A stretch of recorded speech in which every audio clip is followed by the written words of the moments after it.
There. Now, you think you're going to be all right?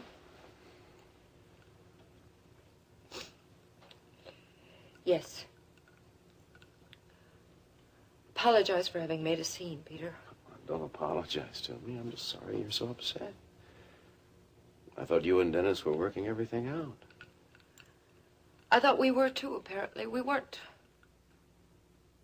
Sometimes a separation is good for people. Oh, yeah, wonderful. No, not this time. See, Dennis doesn't have any desire to make our marriage work. Maybe he just needs some time. Dennis must be pretty upset right now, waiting to find out whether he's going to be sentenced to a prison term, Alex's death. The troubles between Dennis and me have nothing to do with those things. And I think that time, especially time apart, will only make things worse. What are you going to do? Where are you going to stay? Oh, I guess I'll just stay here until I find a place to live. But don't forget that I have a place. You're welcome to stay there. We used to have a pretty good thing going there for a while.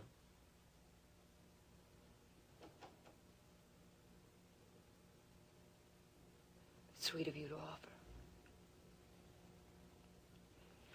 You know, Peter, you've been very good to me these last couple of weeks. You've been a good friend. I've tried to be.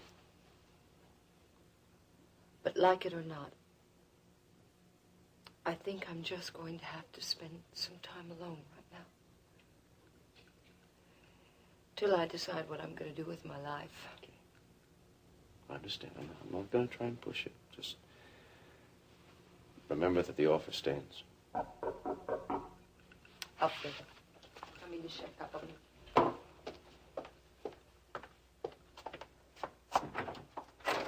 Good evening, Paige. Oh, I'm sorry. I didn't know you had company. You know Peter Parnell, don't you, Iris? Of course I do. Good evening, Mrs. Wheeler. Good evening. I hope you'll accept my condolences. I was at the funeral earlier, but I didn't have a chance. Thank you. Well, I'd better be going. Thank you again, Peter. Anytime. Good night, Mrs. Wheeler.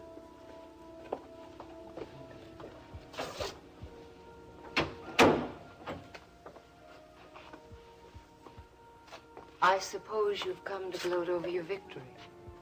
My victory isn't complete yet. That's why I came, to see that it is. I just spoke with Dennis. I assumed you had. Why else would you be giving me a call? Give him a divorce, Paige. I don't need you to tell me what to do, Iris. Dennis knows I will give him whatever he asks for. But he hasn't asked for a divorce. Not yet, but he will. Well, if you don't mind, I'll just wait until that happens. You can save Dennis and everyone concerned a great deal of heartache by acting now. Of course, you're speaking of yourself. You would see it that way. Why don't you say these things to Dennis? I have, but he's very emotional at the moment. And what about me, Iris? Don't I have any feelings? Of course. But I came to you because I know that you are, how shall I say it, more practical. By that you mean that you're willing to offer me money again? Yes, a very attractive settlement. Are you that afraid that Dennis and I are going to get back together again? I don't think that will happen. But I don't want this to be a long, drawn-out affair.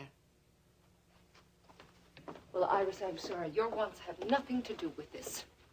I'm asking you to think of Dennis. He has just lost his father. He needs to make a new start. Let go of him, Paige. I wouldn't give you the satisfaction. You're making a mistake. No. As usual, my mistake is allowing you into my house. You know, you are a very stupid woman. You know, if it's all the same to you, Iris, I would just rather not stand here and listen to your appraisal of things. Would you just mind leaving, please? Perhaps you would like to have me thrown out. I will, if I have to. How far do you think you would get? Oh, you are on my territory now, Iris. You don't scare me. Is that right? Strange. But according to my lawyer, you, Paige, are on my territory now.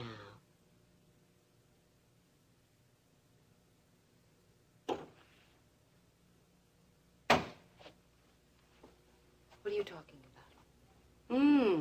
I thought that would make you listen for a change. You see, even though the World Oil Company was divided among myself, Dennis, and Ryan, Alex's estate went to me alone. I own this building, which includes the restaurant where you work, and this apartment, which you so brazenly refer to as your territory. So that's it. That's it. And you're out, honey. Out of an apartment and out of a job. You can't do that, Iris. I just did. I offered you a settlement, which you stupidly turned down.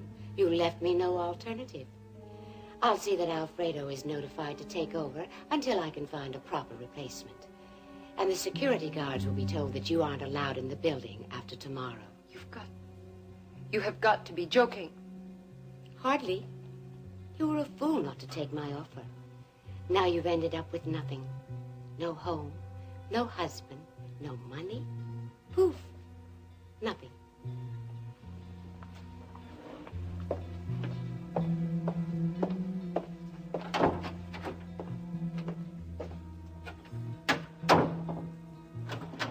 Oh, see that you're out by tomorrow morning, or I'll have you thrown out.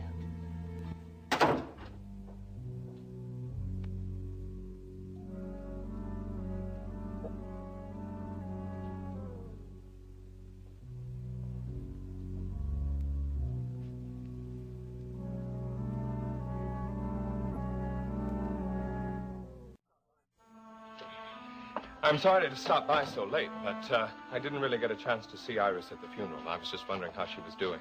Mrs. Wheeler's doing all right. Is she still up? Oh, no, she's very tired. It's been such a long day, so she went up to bed early. Huh. Well, just tell her in the morning that I stopped by. I will. Good night, Vivian. Good night. Mr. Carrington? Yeah? She just went up to bed a little while ago. I could tell her that you're here. Oh, no. That's not necessary. I don't want to bother her. It's no bother. No, as long as you say she's all right, I'll go. So this is what I'm worried about. What was that? Mr. Carrington, I know I'm going to get into trouble for telling you this. I just know it.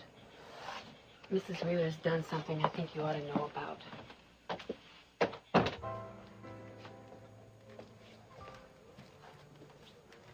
Mrs. Carrington? Yes. John Adams. Alfredo tells me that the corner table near the window where my wife and I usually sit is already reserved. Well, then it must be reserved, Mr. Adams. Yes, but my wife and I always sit there, and I thought that you might be able to do I'm sorry, something. Mr. Adams. There's nothing I can do for you. See, I don't work here anymore.